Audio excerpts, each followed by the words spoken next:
بسم اللہ الرحمن الرحیم۔ السلام علیکم، کیسے ہیں آپ سب لوگ؟ میں امید کرتا ہوں آپ سب لوگ خیریت سے ہوں گے، ٹھیک ٹھاک ہوں گے۔ آج ہم ناول پڑھنے جا رہے ہیں، اس کا نام ہے کم بخت اور اس کو تحریر کیا ہے نگہت عبداللہ نے۔ ناول بہت ہی چھوٹا ہے اور بہت ہی زبردست، بہت ہی انٹرسٹنگ ناول ہے۔ اس میں کچھ ہنسی مذاق، کچھ سیریسنس اور بہت کچھ باقی ہم ناول میں پڑھتے ہیں۔ تو چلیے ناول شروع کرتے ہیں۔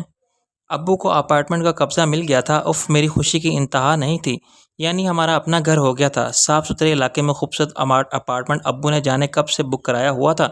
تنگی ترشی میں گزارا کر کے اس کی قسطیں بھرتے رہے تھے۔ اب بالآخر وہ دن آ گیا تھا جس کا سب سے زیادہ مجھے انتظار تھا، کیونکہ خوبصورت اپارٹمنٹ میرا خواب تھا۔ میں کالج آتے جاتے فلیٹوں کی لمبی لائن دیکھتی تو مجھے اچھا لگتا تھا۔ میں سوچتی ایسے گھروں میں رہنے میں کتنا مزہ آتا ہوگا، اتنی اوپر جہاں سے بندے دور دور کے نظارے کرتا ہوگا۔ میں خیالوں میں خود کو کسی بالکونی میں کھڑا محسوس کرتی، پھر ایک آہ میرے سینے میں اٹک جاتی۔ کاش میں بھی ایسے ہی کسی گھر میں رہتی۔ 5 سال پہلے جب ابو نے اپارٹمنٹ بک کرایا تھا تب مجھے خوشی تو ہوئی تھی، لیکن 5 سال سوچ کر وہ دل بھی ہو گئی تھی کہ اتنا لمبا انتظار۔ اور سچ تو یہ ہے کہ پچھلے 2 سالوں سے تو میں بھول ہی گئی تھی کہ ابو نے کوئی اپارٹمنٹ بک کرایا تھا۔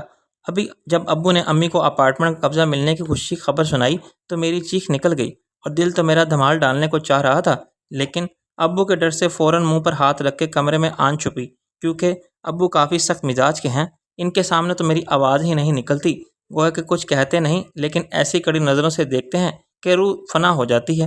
حالانکہ ان میں اکلوتی اولاد ہوں، مگر مجال ہے جو کبھی مجھ سے لاڈ کیا ہو، بات بھی ضرورت کے تحت کرتے ہیں، اس لیے مجھے کبھی براہ راست ان سے بات کرنے کی ہمت نہیں ہوئی۔ ہمیشہ امی کا سہارا لیتی ہوں، جس پر اکثر امی سے ڈانٹ بھی پڑتی ہے۔ مزید مجھے کہیں جانے کی اجازت بھی نہیں ہے، پہلے صرف اسکول اور اب صرف کالج۔ یہ بھی شکر ہے کہ ابو تعلیم کو بہت ضروری سمجھتے ہیں، ورنہ شاید مجھے کالج آنے جانے کی اجازت بھی نہ ہوتی۔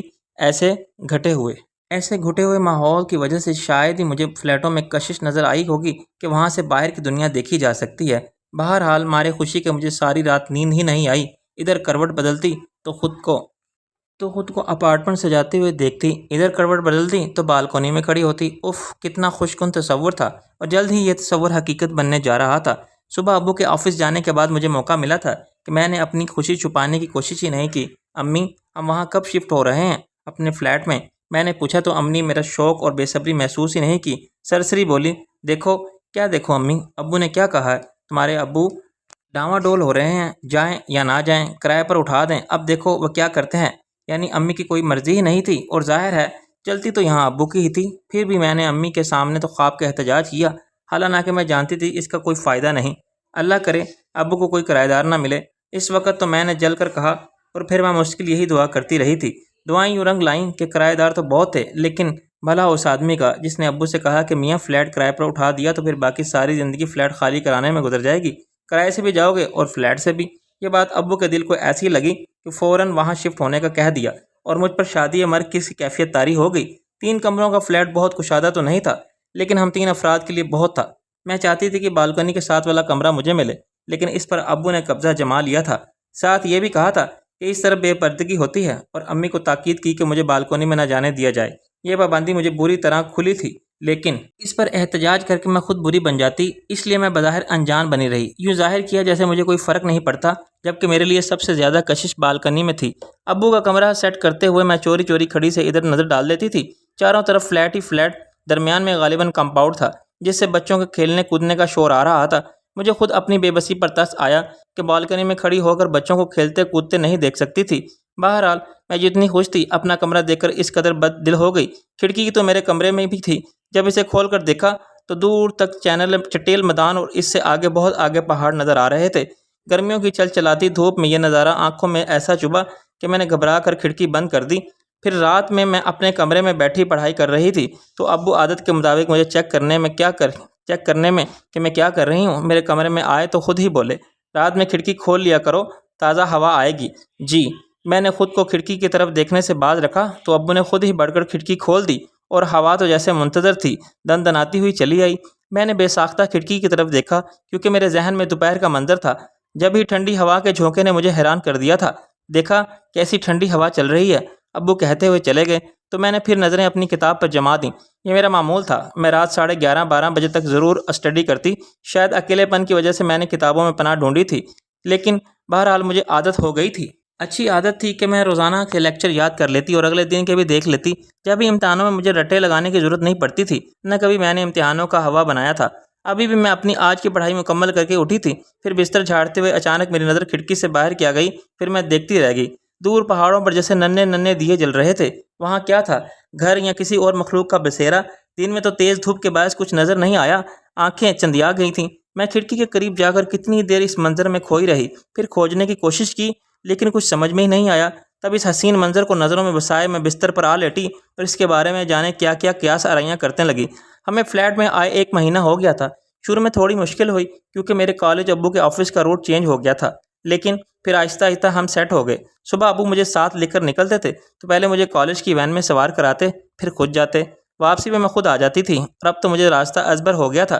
پھر میں صرف ابو کے سامنے ہی دبی دبی اور خاموش رہتی تھی، جبکہ کالج میں بہت ایکٹیو اسٹوڈنٹ تھی۔ پڑھائی میں تو اچھی تھی ہی، دیگر سرگرمیوں میں بھی بڑھ چڑھ کر حصہ لیتی تھی۔ یہ اور بات کہ ابو کے ڈر سے میں نے کبھی گھر میں ذکر ہی نہیں کیا تھا، مبادا کہیں امی کے منہ سے نکل جائے اور میری شامت آ جائے۔ بہرحال اس وقت میں کالج سے لوٹی تو دیکھا امی ایک گول باسکٹ اور لمبی سی رسی میں الجھ رہی تھی۔ یہ کیا ہے امی؟ میں بیگ کے ایک طرف رکھ کے ان کے پاس بیٹھ گئی۔ ٹوکری ہے، امی نے غالباً کافی دیر سے رسی سلجھا رہی تھی، جب بھی جھنجھلا کر بولی تھی۔ وہ تو میں بھی دیکھ رہی ہوں۔ میں گول ٹوکری ہاتھوں میں لے کر گھمانے لگی۔ ہاں تو رکھ دو اسے، توڑو گی کیا؟ امی نے مجھ سے ٹوکری چھین کر ایک طرف رکھ دی۔ یا اللہ، اتنا جھنجھلا کیوں رہی ہیں؟ لائیے مجھے دے دیں، کیا کرنا ہے اس کا؟ میں نے ان کے ہاتھ سے رسی لینی چاہی، لیکن انہوں نے میرا ہاتھ جھٹک دیا۔ تم جاؤ اپنا کام کرو۔ ہاں بڑے کام رکھے ہیں۔ میں اٹھ کر اپنے کمرے میں آ گئی، یونیفارم تبدیل کیا، پھر کچن میں جا کر کھانا گرم کیا اور وہیں بیٹھ کر کھانے لگی۔ کیونکہ مجھے آنے میں دیر ہو جاتی تھی، اس لیے امی ظہر کے بعد ہی کھانا کھا لیتی تھی۔ اس وقت مجھے اکیلے ہی کھانا ہوتا تھا۔ کھانے کے بعد 1.5-2 گھنٹے کی نیند ضرور لیتی تھی، جس سے امی بہت چڑھتی تھی کیونکہ وہ سارا وقت اکیلی رہتی تھی اور چاہتی تھی کہ کالج سے آنے کے بعد میں ان کے ساتھ لگی رہوں، لیکن مجھے دوپہر کی نیند بہت پیاری تھی، پھر رات میں مجھے پڑھنا بھی ہوتا تھا۔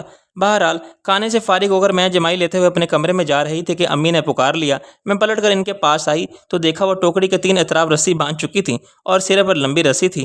دیکھو ٹھیک ہے؟ امی نے ہاتھ اونچا کر کے ٹوکری دکھاتے ہوئے پوچھا۔ لیکن یہ ہے کیا اور کیا کریں گے اس کا؟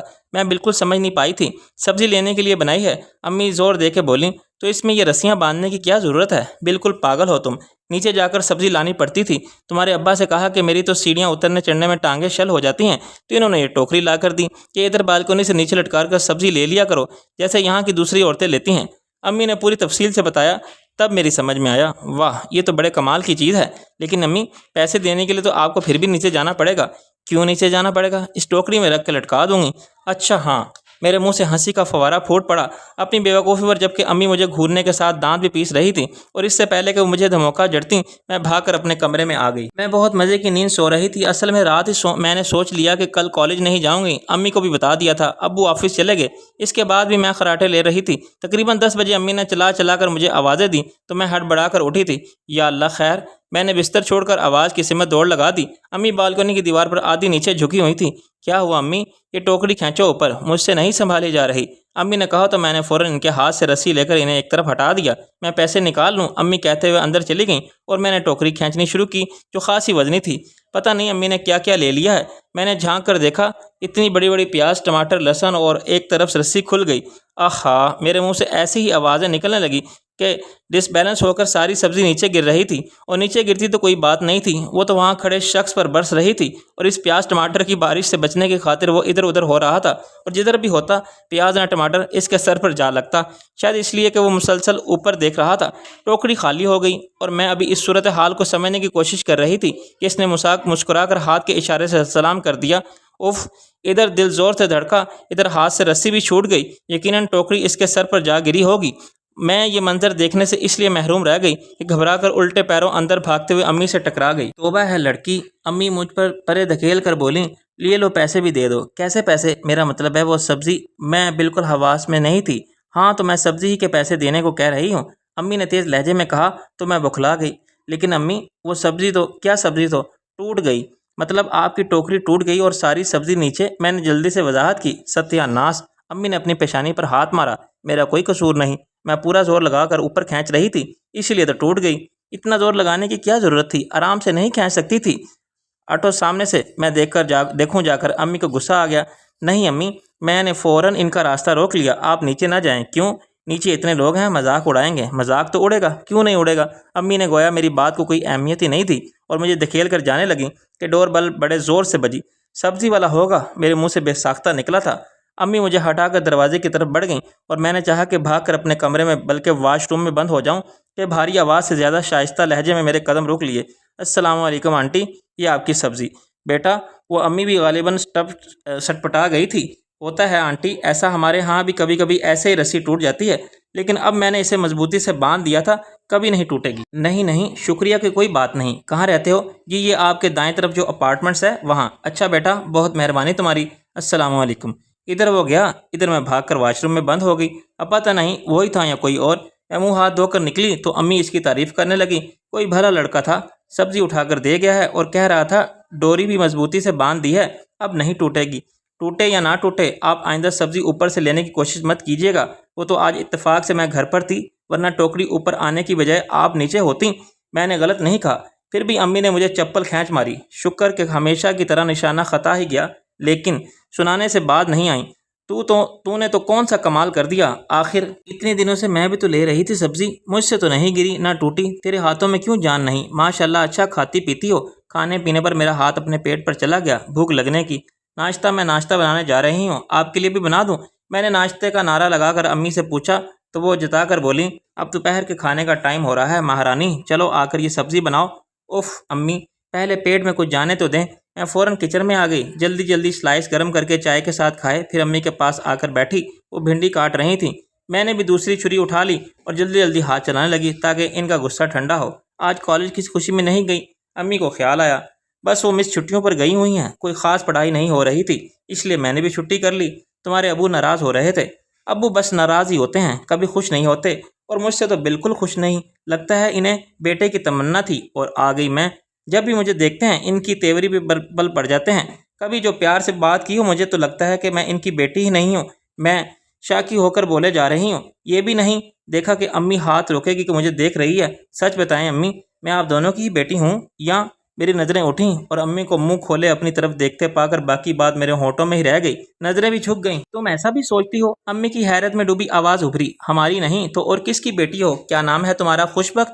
میرا روٹھا لہجہ دیکھا، اور میں اور تمہارے ابو کیا کیا کر تمہیں پکارتے ہیں؟ امی کے سوال میری سمجھ میں نہیں آئے۔ جب ہی جواب کے ساتھ پوچھا، خوشی خوشی پکارتے ہیں آپ دونوں مجھے، لیکن آپ یہ کیوں پوچھ رہی ہیں؟ تاکہ تمہیں بتاؤں کہ تم ہماری واحد خوشی ہو، ہمارے دل کی خوشی۔ تمہیں دیکھ کر ہم جیتے ہیں، اور تمہارے ابو کو جتنا تمہارا احساس اور خیال ہے اتنا تو شاید مجھے بھی نہیں ہے۔ بس رہنے دیں امی، مجھے نہیں یاد کبھی ابو نے مجھ سے پیار سے بات کی ہو، میری پسند ناپسند پوچھی ہو، میں کیا چاہتی ہوں کیا نہیں، سوال ہی پیدا نہیں ہوتا۔ بس اپنی مرضی پر اپنا حکم چلاتے ہیں۔ میں حدود رضا شاہ کی تھی، بس ان کی اپنی منطق ہے۔ کہتے ہیں بیٹیوں کو زیادہ لاڈ پیار نہیں دینا چاہیے، کیونکہ ہم نے ان کے نصیب کھول کر نہیں دیکھے۔ آگے جانے کن رویوں کا سامنا ہو تو لاڈ پیار میں پلی بیٹیاں تباہ نہیں کر سکتے۔ اس لیے وہ ذرا امی خاموش ہو کر پھیلا دوا سمیٹنے والی میں لگ گئیں۔ آپ رہنے دیں، میں کر لوں گی۔ ابھی کیا بھنڈی بنانی ہے؟ میں سبزی کی باسکٹ اٹھانے لگی، لیکن امی نے منع کر دیا۔ نہیں، کھانا میں خود بناؤں گی، تم جاؤ اپنا کام کرو۔ میں اٹھ کر اپنے کمرے میں آ گئی۔ امی کی باتیں سن کر دل بوجھل ہو رہا تھا۔ جب ہی پڑھنے میں دل لگانا کسی اور کام میں۔ کچھ دیر یوں ہی ادھر ادھر ٹہلتی رہی، پھر بالکنی میں آ گئی۔ ابو کی غیر موجودگی میں ہی میں ادھر کھڑی ہو سکتی تھی، لیکن اس وقت یہاں بھی دیکھنے کو کچھ نہیں تھا۔ گرمیوں کی دوپہر، سب گھروں میں بند تھے، کمپاؤنڈ ویران پڑا تھا۔ میں ایک ہی نقطے پر نظریں مرکوز کیے دل گرفتہ سی کھڑی تھی کہ امی اندر سے پکار کر بولی، خوشی وہاں گرمی میں کیوں کھڑی ہو؟ اندر آ جاؤ۔ میں سانس کھینچتے ہوئے پلٹنے لگی کہ نظریں دائیں سمٹ اٹھ گئیں۔ وہاں بالکنی میں وہ کھڑا تھا۔ میرے دیکھنے پر وہ فوراً پہلے اشارے سے سلام کیا، پھر اپنے سر کو جگہ سے چھو کر غالباً یہ بتا رہا تھا کہ اسے پیاز اور ٹماٹر کہاں کہاں لگے ہیں۔ میری بے ساختہ ہنسی چھوٹ گئی تو میں بھاگ کر اندر آ گئی۔ میری زندگی میں خوبصورت موڑ آ گیا تھا، ویسا ہی جیسا میں افسانوں میں پڑھتی تھی۔ سچ مجھ بے آب و گیار زندگی میں رنگ اتر آئے تھے۔ میں جو دوپہر میں سونے کی رسیاں تھی، اب انتظار کرتی تھی کب امی سوئیں، اور جیسے ہی امی کی آنکھ لگتی میرے بالکنی کے چکر شروع ہو جاتے، لیکن وہ شاید جاب کرتا تھا جب ہی دوپہر میں نظر نہ آتا۔ اس کے باوجود میں چکراتی رہتی۔ ایک امید تھی، آس تھی، پھر دعائیں مانگتی، اللہ کرے اسے فلو ہو جائے، بخار چڑھ جائے، کچھ تو ہو جو وہ آفس نہ جا سکے۔ ہائے ظالم نے ایسا کیا کر دیا تھا کہ میری پیاری نیند مجھ سے روٹ گئی تھی۔ اس روز چھٹی کا دن تھا۔ میں سو کر اٹھی تو پتہ چلا ابو کسی کام سے گئے ہیں۔ میرا دل چاہا بالکنی کی طرف دوڑ لگا دوں، لیکن امی کی نظریں بھی بہت تیز تھیں۔ میں لاؤنج میں بیٹھ کر امی کو ادھر سے ادھر آتے جاتے دیکھنے لگی۔